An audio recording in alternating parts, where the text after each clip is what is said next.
Hello, this is Loren Kramar, and this is The Hardest Part.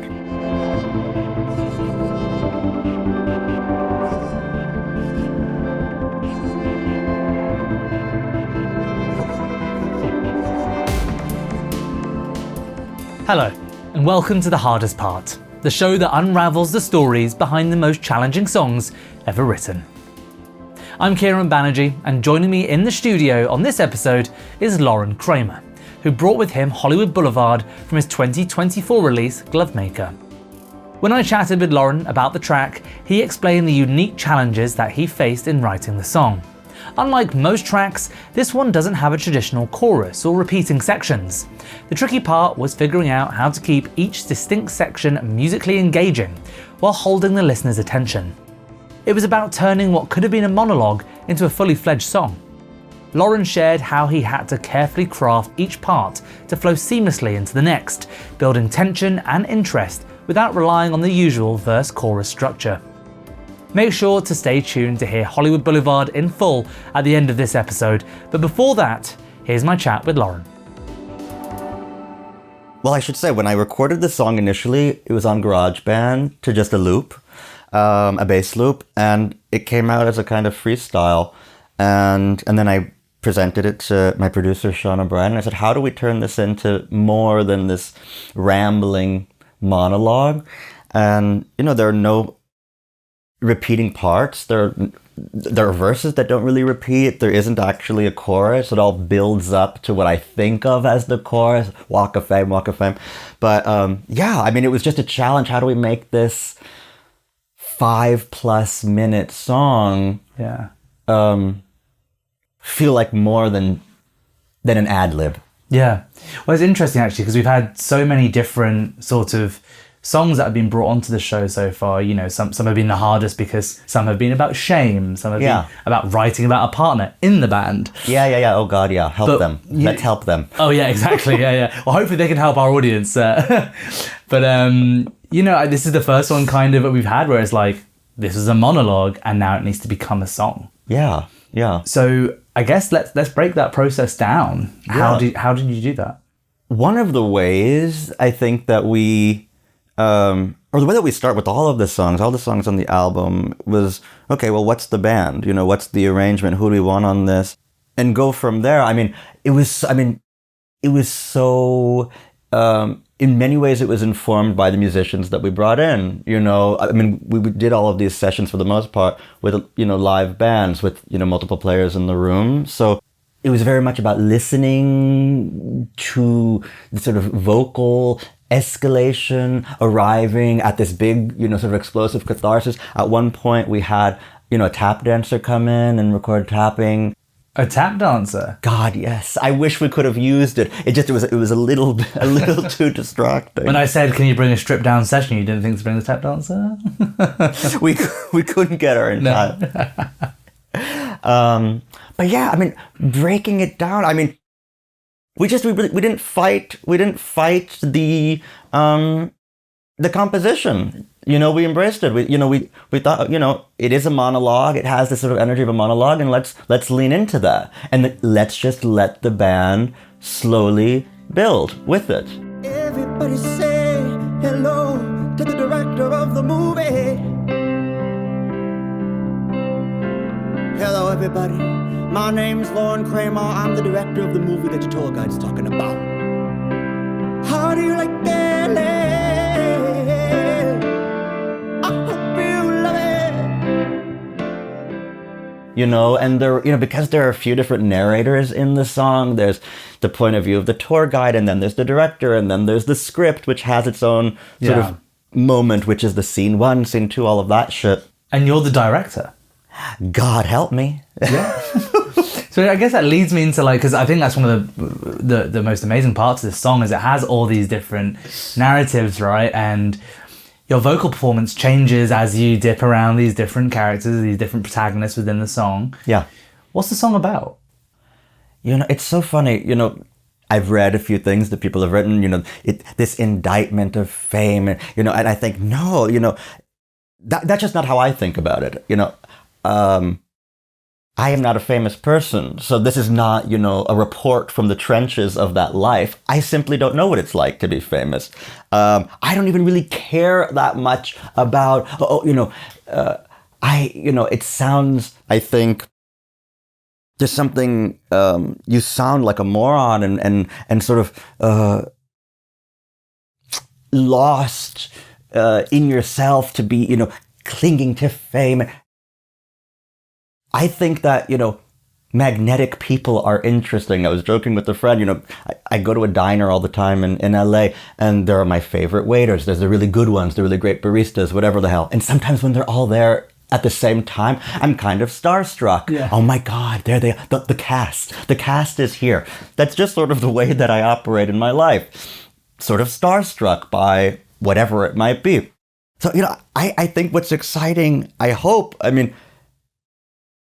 about the song or what it's about, it's like we get to listen to somebody imagining something in detail. It's, I don't even like the word fantasy, but it's, I'm having these thoughts, and this is where they're going, and this is where they're going, and I'm sort of joking, and I'm sort of playing around, and I'm loose, and I'm so free in this song, and I can see it, I'm imagining it. Can you see it? It feels like let me remind you what it's like to have. Again, I don't want to say fantasy, but this look at this world. Look at this world. I'm imagining it. Do you see it too? And then building up towards something that I think, who the fuck cares about fame or entertainment industry? But who wants to live forever? I do. It's like. I just want to be, I want to feel valuable. I want to feel good. I want to feel proud of what I'm doing. I want this. And that's, I think that's all sort of baked into the song. And in this world, everyone has that importance. Everyone has this stardom to their own life. People just want to fucking feel good about themselves and feel good about their decisions and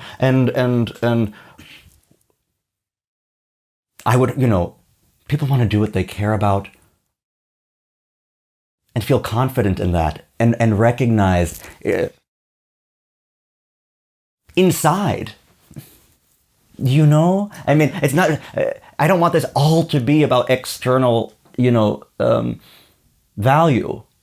I feel really good when I am doing like last night's show, I felt very good, very proud, because I feel like I'm doing what I'm capable of.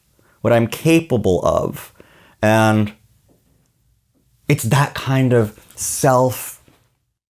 value, that matters to me, and I think it matters to everyone I know, If we rewind back, you mentioned, the song started on GarageBand with this bass loop. Let's even go further back from that. What was the spark of inspiration of this song? We've had loads of artists sort of come on the show and be like, there was this moment where I was like, I need to put this on paper. This needs to exist. What was that for you?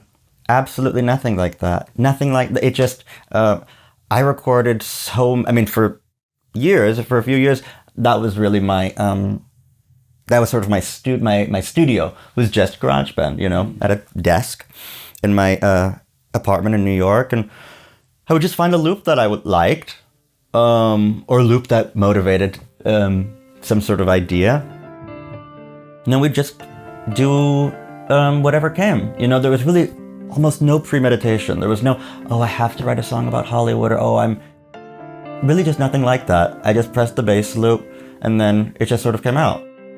Welcome to Warner Brothers Studio Tour. If you look to your left, in a minute, in a half a minute, now he's coming over. Welcome to Warner Brothers Studio. And it was done in this very squawky voice originally. Welcome to Warner Brothers Studio Tour. You're gonna be a star. I'd been watching a lot of Eartha Kitt videos. Yeah. I want to wake up in the morning. Yeah. So you mentioned your collaborator on your producer, Sean. Oh my God, my angel. What did Sean bring to the production? Well, everything. we were just on the same page. I mean, he you know, it's hard to even know exactly there were where my vision for it and his vision for it, you know, met. It was just we just understood immediately. Let's just go about it in this way of finding players that have a lot of personality and a lot of opinions, and that's how we're gonna find the song, or that's how the song will really get fleshed out. Not dictating overly, you know, this is how you have to play the part, but what the fuck do you feel? And he's just really, Sean is so calm in the studio and really, really good at understanding, you know, I'm basically speaking in these metaphors. You know, I didn't study music, so he understands, and he's a great translator of sort of my intention and my hopes and my vision, and translating that to the musicians, and keeping everybody in check, really. Yeah, helping bringing that monologue to life. Yeah. In music. Yeah. Yeah. So our audience are about to hear a slightly stripped back version of the track. One of my favorite things when I speak to artists about their songs is, I had this moment. I was on a plane recently, and a new record came out by a band I really like. Yeah. I listened to the song. I was like, wow, I missed the mark on that. Yeah. I was like, I don't like that one bit. Yeah. Then I heard an interview of the lead singer talking about that song and what it meant to him. And I listened back to it, and then it became my favorite song of theirs. Yeah. So I would love to hear from you. For our audience who are about to hear this track, what do you want them to really listen out for? It's going to change their perception, change the way they experience it. I'm dead serious. I'm dead serious. Loren Kramar, thanks for joining us on The Hardest Part. Thank you so much for having me.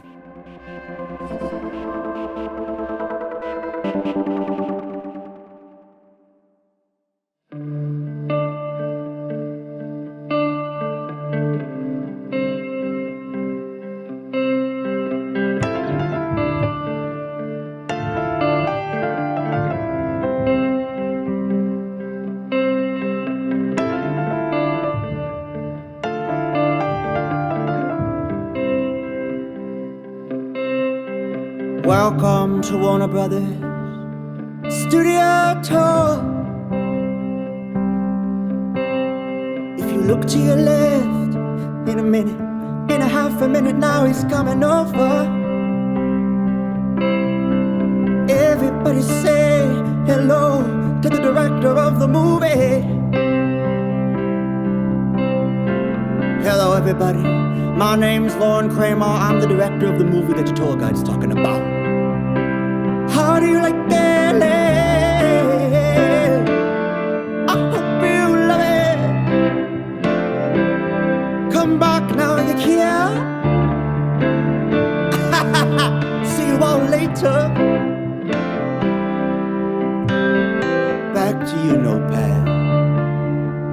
I'm gonna have my way with you. Come on, pencil. Let you know what we can do.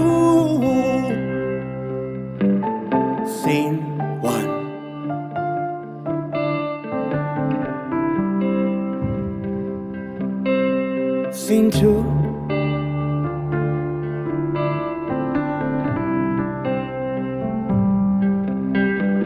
Scene 3 through 10, 11 to 20, 21 to 50, and fade out. Fade out. Drive me to Hollywood Boulevard. I wanna see my falling star. Drive me to Hollywood Boulevard. I've got hands and feet to put in the concrete. Move over. Move over. I'm coming through, only choking, but get the fuck out of my way. Today's a very special day. Of all people, getting a start.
do.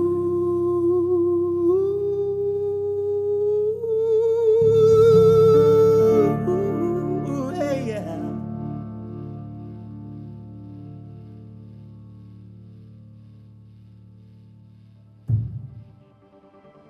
My thanks to Loren Kramar for coming on the show today. Make sure to subscribe and follow The Hardest Part wherever you get your podcasts. We're on Spotify, Apple Podcasts, YouTube, and all other major platforms. This episode of the show was recorded in the Thin White Duke studios in London's Soho. It was recorded by Max Walker and is mixed and produced by myself. Additional videography is by Giovanni Almonte. Thanks for tuning in.